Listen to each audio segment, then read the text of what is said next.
Good morning, kids. We are finishing up the Christmas story just in time for Christmas this year, and I am so excited to finish the story with you. So, today's story. Think about a nativity scene, right? Because in the nativity scene, you see the baby Jesus in the manger, you see Joseph, you see Mary, you see the animals, you see the shepherds, right? And we've covered all of those pieces in the story so far. But what is the one thing that we haven't covered yet that you always see in the nativity scene? The wise men.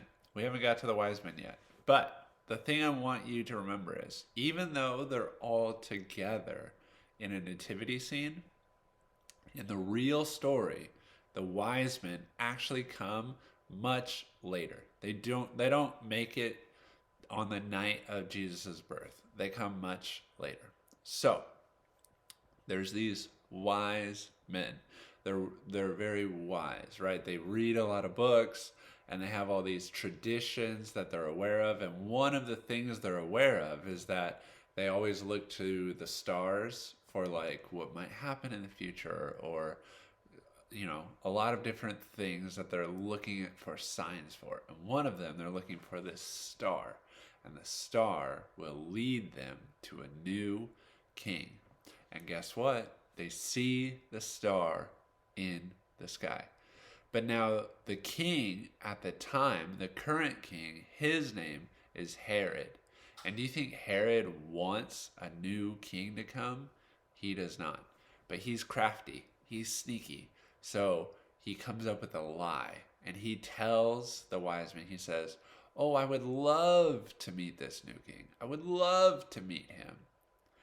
But secretly, he just wants to find him so that he can get rid of him. So he tells the wise men, "Why don't you go find the king? Let me know where he's at, and then I can go meet him as well."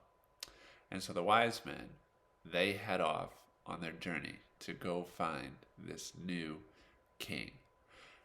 And eventually, they get to the king. They find baby Jesus, and they find Mary, and they find Joseph. They followed the star, and it led them to Bethlehem.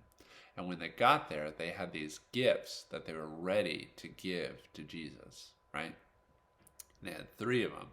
The three gifts. They had gold, frankincense, and myrrh, right? And now these are interesting gifts, and people think that they're symbolic, that they mean something.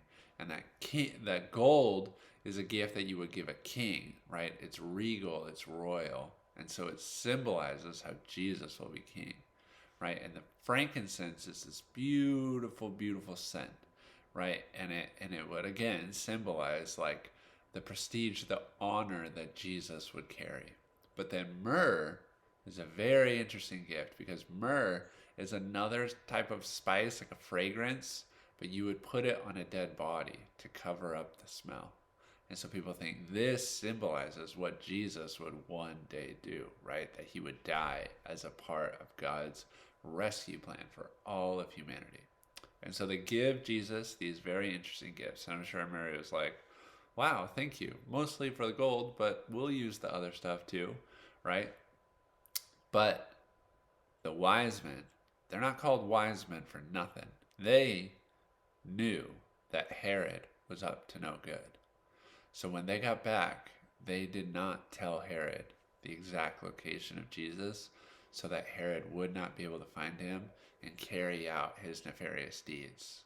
But that didn't put a stop to what Herod wanted to do. Herod wanted to get rid of this new king.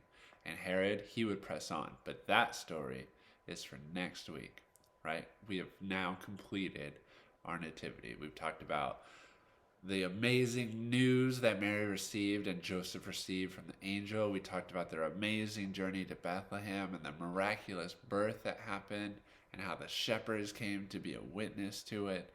And now we finish by talking about the three wise men who made this long journey following a star that God had placed in the sky to lead them to Jesus. I love the Christmas story. I love Christmas time. I hope you all have a really great Christmas this year and that you enjoy the time with your family and that you remember what Christmas is really all about. I will talk with you soon.